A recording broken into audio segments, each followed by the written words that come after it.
আগ্নেয়গিরির ধ্বংসের এই বাস্তব ইতিহাস নেটফ্লিক্সের ধারাবাহিক সিরিজ লা পালমাতে একটি সুন্দর নাটকীয় আকারে প্রতিধ্বনিত হয়েছে, যা 2024 সালের শেষের দিকে মুক্তি পায়।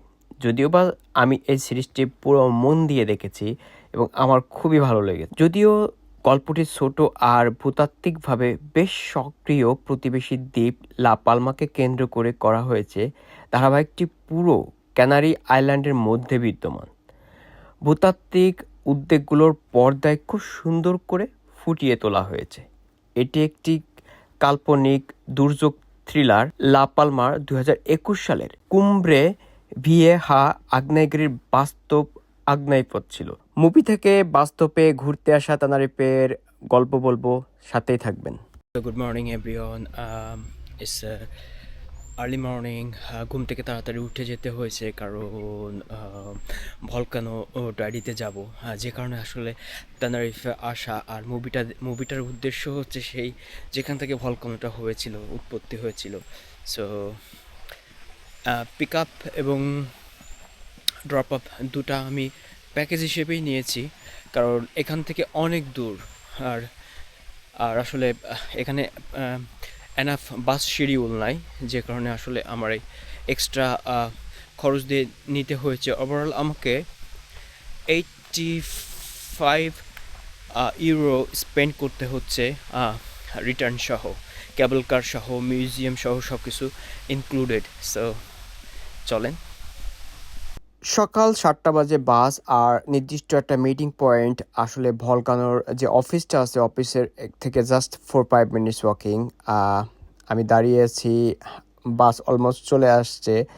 এটা হচ্ছে একটা ট্যুরিস্ট বাস, যেখানে এক একটা কোম্পানি, যে ভলকানো টাইডিতে নিয়ে যাওয়ার জন্য যে কোম্পানি, যে এজেন্সি, তারা আসলে এই প্যাকেজটা করে থাকে। সো আমি এই প্যাকেজটাই নিয়েছিলাম। আসলে বুকিং টিকিট চেক করার পর এখন হচ্ছে পালা বাসে ওঠার এবং জার্নি শুরু করার।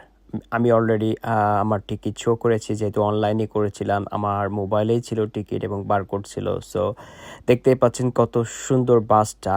আর অলমোস্ট বাসের মধ্যে ঢুকে গিয়েছি এবং আমার জার্নি শুরু হয়ে গিয়েছে।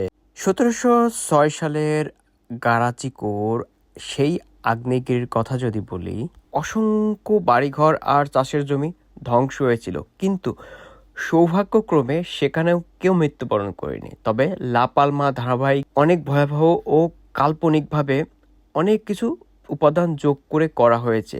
ভলকানো টাইড বা সুনামি আগ্নেয়স্রোতের কল্পনা, এবং ধারাবাহিকভাবে দেখা যায় গবেষকরা আগ্নেয়গিরির ফাটল শনাক্ত করে, যার ফলে আশঙ্কা তৈরি হয় যে আগ্নেয়পথের ফলে দ্বীপের একটি বিশাল অংশ সাগরে ধসে পড়বে এবং আটলান্টিক মহাসাগরে পেরিয়ে অদ্ভুতপূর্ণ এক সুনামি, মানে খুব ভয়াবহ একটা সুনামির সৃষ্টি করবে। দ্বীপের একাংশ ধসে পড়ে সৃষ্ট সুনামির আশঙ্কা একটি বাস্তব, যদিও বিশেষজ্ঞ মহলে বিতর্কিত।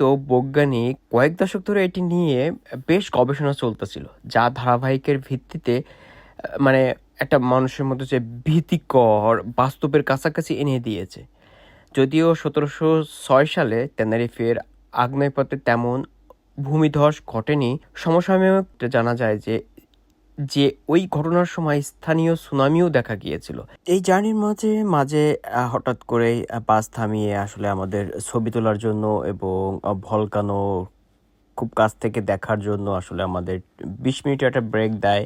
আর এই ব্রেকের সুযোগে আমি আসলে, দেখতেই পাচ্ছেন কতটা এক্সাইটমেন্ট ছিলাম। আর এটা সত্যি, এই জায়গাটা কিন্তু এখনো উত্তপ্ত, এখনো গরম। যে কোনো সময় কিন্তু এখান থেকে আবার সেই ভলকানো হতে পারে। ভলকানোর পরে সৃষ্ট আগ্নেয়পাতের পরে সবকিছু পুড়ে যাওয়ার পরে আসলে এটা যে কেমন, আসলে বাস্তব চোখে না দেখলে আসলে বিশ্বাস করা যায় না। এতে বোঝা যায় যে লাভা আর সাগরের মিথস্ক্রিয়া এমন একটি ছোট পরিসরে বিপজ্জনক ঢেউ তৈরি করতে পারে। কাজেই লা পালমা ধারাবাহিক ভলকানো টাইডির সবচেয়ে ভয়াবহ পরিস্থিতিতে নাটকীয়তার জন্য তুলে ধরলেও গারাচিকোর গল্পটি নীরব ইতিহাস হয়ে টেনারিফের দীর্ঘ বাস্তব অভিজ্ঞতার সাক্ষী হয়ে আছে। এই অভিজ্ঞতা, যা আগ্নেয়গিরির শক্তির কাছে কোনো শহরের ভাগ্য কয়েকদিন কিভাবে বদলে যেতে পারে তার স্মৃতি বহন করে চলেছে, এবং আজও ল্যান্ডস্কেপে ও আমাদের গল্প বলার ভঙ্গি গঠন করে দিয়েছে। যখন আমরা কানারি আইল্যান্ডের গঠনকারী শক্তিশালী আগ্নেয় শক্তির কথা বলি, তখন গল্পটা স্বাভাবিকভাবেই বাস্তব আর কল্পনার মধ্যে আসলে গড়িয়ে যায়। টেনারিফের অতীত আর ভলকানো টাইডি নিয়ে আধুনিক যে মানুষের ভয় এক করে ফলে এই ভীতি সম্প্রতি একটি আসলে ধারাবাহিকের মাধ্যমে বিশ্বজুড়ে খুব মানে পরিচিত পেয়ে গিয়েছে এই সিরিজের মাধ্যমে। অলরেডি মিউজিয়াম অ্যান্ড গ্রাউন্ড স্টেশনে চলে আসছি। বৈরী আবহাওয়ার কারণে আজকে কেবল কার বন্ধ এবং ইলেকট্রিসিটি সাপ্লাই নাই। তবে আসলে মিউজিয়াম দেখেছি, আসলে ভলকানোর কিছু স্টোরি দেখেছি। ওভারঅল খুবই ভালো লেগেছে। দেখতেই পাচ্ছেন এই মুভিটা তার একটা অংশ। গুইয়া দি সোরা এবং ন্যাশনাল টাইডি সহ টেনারিফে মোর দ্যান 200টার বেশি এইরকম ছোট বড় অনেকগুলো ভলকানো স্পট আছে, যেটা আসলে টেনারিফের একটা বলা যাবে যে হেরিটেজ সাইট বলা যাবে আর কি। সৌভাগ্য হলে অবশ্যই আপনারা আসবেন এবং দেখবেন। টেনারিফ দ্বীপের সবচেয়ে প্রভাবশালী ঘটনা ঘটেছিল 1706 সালে। ত্রেবেহো বা আনেরাস নেগ্রাস আগ্নেয়গিরির অনুপাত, এটার স্থায়িত্বকাল ছিল 9 দিন এবং সবকিছু একেবারে জ্বালিয়ে পুড়িয়ে ধ্বংস করে দেয়। তা এই ছিল আজকে আমার এই টেনারিফের আগ্নেয়গিরির ভিডিও। যদি ভালো লাগে অবশ্যই লাইক কমেন্ট শেয়ার করবেন এবং please please please don't forget to subscribe my YouTube channel.